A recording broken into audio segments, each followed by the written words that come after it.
नमस्कार मैत्रिणींनो, मंजू क्रिएशनमध्ये तुमचे सर्वांचे स्वागत आहे.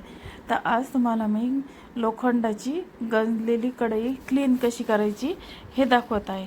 आता कधी कधी आपण कढया ह्या नवीन कढया विकत घेतो, पण मग आपल्याला कधी कधी घाई गर्दीमुळं त्या कढया आपल्या क्लीन करायच्या राहून जातात आणि मग त्या भरपूर अशा त्याला गंज चढतो. तर बघा मैत्रिणींनो, अशा प्रकारे जर आपण कढई क्लीन केली तर आपले गंजही चढत नाही आणि जशाची तशा कढया राहतात. आता पहिल्यांदा या आपण जे कढई आहे त्या कढईला थोडंसं गोड तेल लावून घ्यायचं आणि गोड तेल हाताने हे सारखं लागलं जात नाही, त्यामुळं आपण ते कापसाने त्या कढईला सर्व तेल लावून घ्यायचं. तर बघा, आता ह्या गंजलेल्या कढईला आणि फ्राय पॅनला मी तेल लावून तुम्हाला दाखवते.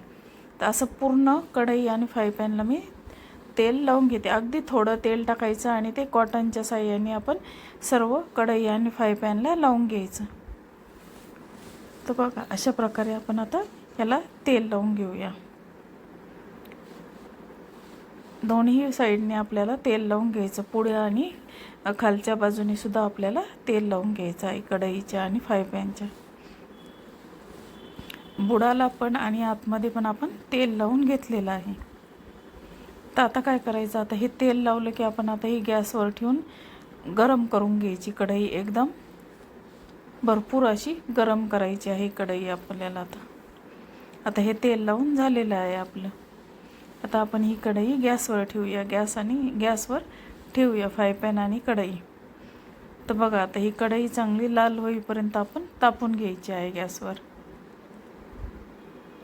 आता हे फ्राय पॅन मी तापायला ठेवलेलं आहे आणि कढई पण ठेवलेली आहे.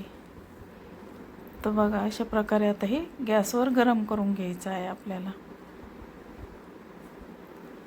आता हे गरम होत आलेलं आहे. आता हे फ्राय पॅन मी काढून नळाखाली धरणार आहे. ते आपल्याला थंड करून घ्यायचं आहे.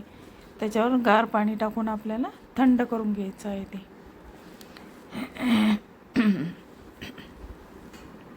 आणि आता कढई ठेवलेली आहे मी गरम करायला. आपलं फ्राय पॅन थंड होतं त्यावर कढई गरम होत आहे. आता हे दोन्ही मी त्याच्यावर थंड पाणी टाकून गार करून घेतलेलं आहे.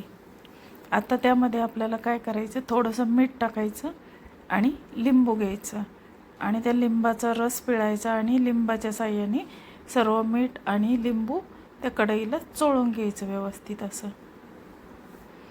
अगदी 5 मिनटाच्या आतच ही कढई अगदी आपल्या क्लीन होऊन जातात. आता हे नवीन आणल्या तशा बाजूला ठेवले गेले होते आणि त्याच्यावर मग गंज चढला.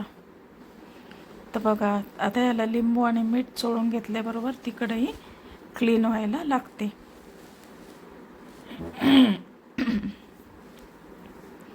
तर बघा, अशा प्रकारे आता याला लिंबू आणि मीठ चोळून घ्यायचं. आता आपण कढईला पण लिंबू मीठ लावून घेऊया. आता सर्व बाजूने लिंबू आणि मीठ लावून घ्यायचं आहे. आता लिंबू मीठ लावून घेतल्यानंतर आपण आता हे, तर बघा, अशा प्रकारे आता आपण हे सर्व मीठ आणि लिंबू या कढईला व्यवस्थित असं चोळून घेतलेलं आहे.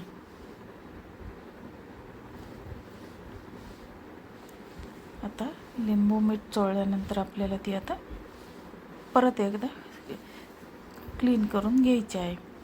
आता हे लिंबू मीठ चोळून झालेलं आहे. आता ही नळाखाली स्वच्छ धुवून घ्यायची आणि आता याला साबणाने आपण तारेच्या घासणीने ती स्वच्छ घासून काढायच्या. आता हे दोन्ही मी साबणाने स्वच्छ घासून घेत आहे.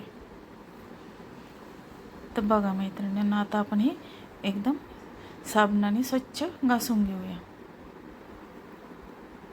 आता तारेच्या घासणीने ती मी घासून घेत आहे. आणि अशा उथळ कढया ह्या तळाईसाठी खूप छान असतात, कारण कमी तेलामध्ये आपण हे याच्यामध्ये तळू शकतो. अगदी थोड्या प्रमाणात तेल वापरून सुद्धा आपण तळू शकतो. त्यामुळं कढई घेताना अशी तळण्यासाठी उथळच कढई घ्यायची, अशी खोल घ्यायची नाही जास्त, कारण मग तळलेलं तेल आपण वापरत नाही त्याच्यामुळं. आता बघा हे दोन्ही घासून झालेले आहेत. आता हे स्वच्छ धुवून घेतले आहे मी आणि परत एकदा आपल्याला ते गॅसवर ठेवायचे आणि त्याच्यामध्ये आपल्याला 1 चमचा तेल टाकून घ्यायचं आहे. आणि आता काय करायचं, हे 1 चमचा तेल हे सर्व बाजूनी पसरून घ्यायचं.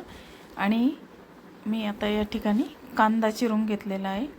आता दोन्ही कढईमध्ये आपण कांदा टाकून एकदम लालसर असा भाजून घ्यायचा आहे. तर बघा सर्व बाजूनी तेल लावून घेतलेलं आहे. आणि आता त्याच्यामध्ये आपल्याला कांदा टाकून घ्यायचा आहे.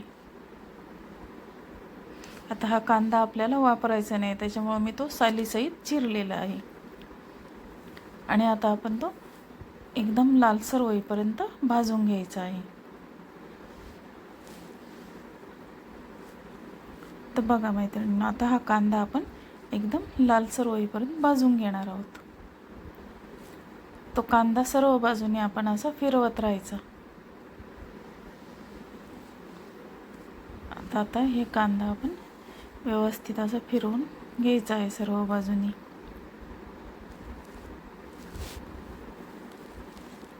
आता हा कांदा लालसर होत आलेला आहे बघा. आता हा कांदा लाल झाला. आता हे आपण कांदा काढून टाकूया त्यामधून. तर कांदा काढून घ्यायचा. आता काय करायचं, कांदा काढून घेतला की मग त्या कढईमध्ये आपल्याला पाणी ओतायचं आहे. थंड पाणी ओतून घ्यायचं आहे, थंड पाणी. आणि आता थंड पाणी ओतल्यावर बघा पूर्ण तेलाचा तवंग वरती आला. आता त्याच्यामध्ये आपण जे राहिलेलं अर्ध लिंबू आहे ते पिळून घ्यायचं आहे आणि लिंब सालीसहित त्यामध्ये टाकून द्यायचं आहे. तर बघा आता हे लिंबू सालीसहित त्यामध्ये टाकायचं आणि थोडंसं मीठ टाकायचं आहे. आणि पाण्याला भरपूर अशी उकळी येऊ द्यायची. पाणी खळाखळा उकळू द्यायचं चांगलं.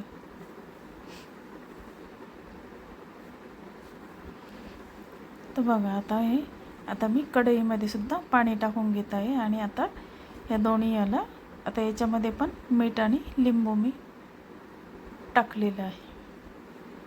आता यामध्ये मीठ टाकलेलं आहे. आता आपण लिंबू टाकून घेऊया.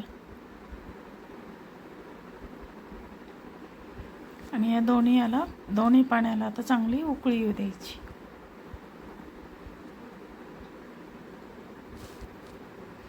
आता पाणी आपलं उकळत आलं आहे बघा.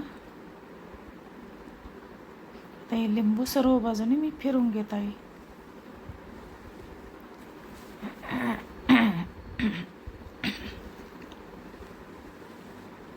आता पाण्याला उकळी आलेली आहे बघा.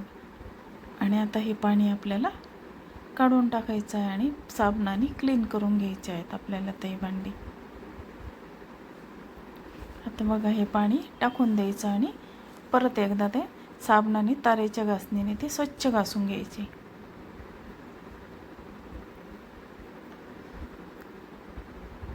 आता हे व्यवस्थित असे तारेच्या घासणीने परत एकदा आपण घासून घेऊया.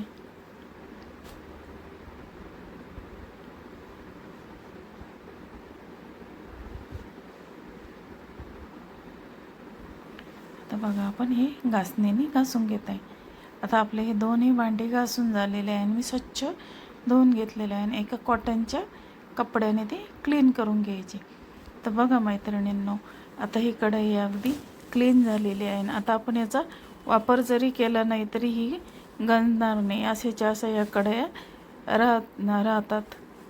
तर बघा मैत्रिणींनो, तुम्हाला माझा हा कढई क्लीन करायचा व्हिडिओ कसा वाटला, आवडला तर माझ्या चॅनलला लाईक, शेअर आणि सबस्क्राईब जरूर करा. आणि तुम्हीसुद्धा नवीन आणली कढई तर अशा प्रकारे क्लीन करून ठेवा, त्याला गंज लागत नाही. धन्यवाद.